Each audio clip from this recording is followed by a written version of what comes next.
عن النبي صلى الله عليه وسلم قال: ليس على أهل لا إله إلا الله وحشة في الموت ولا في القبور ولا في النشور، وكأني، هذا النبي يقول عنه، وكأني أنظر إليهم وهم ينفضون رؤوسهم الصيحة الأولى.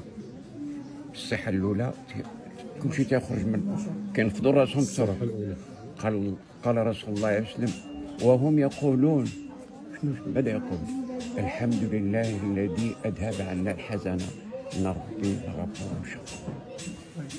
هذا الحديث فيه أمل على أن أهل لا إله إلا الله قال لك لا وحشة عليهم في الموت، وقلت لهم في الموت تكون الأسرة حاضرة والطبيب والرجل ينظر إليهم، وقد ينظر إلى الملائكة وهم بجانبه، لأنه يودع الحياة وهي وحشة كبيرة. وفي القبور أكثر وحشة، وفي النشور أكثر فأكثر. ولكن بعد كيخرجوا في النشور بعد الصحة الأولى شنو كيقولوا؟ الحمد لله الذي أذهب عنا الحزن، في القرآن العظيم. إن ربي لغفور شكور. ساعة مبروكة.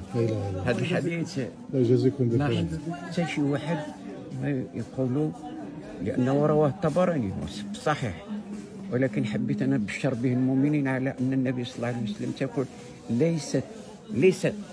ليس راه النفي، ليس وحشة على لا إله إلا الله في الموت وفي القبور وفي النشور. السلام عليكم.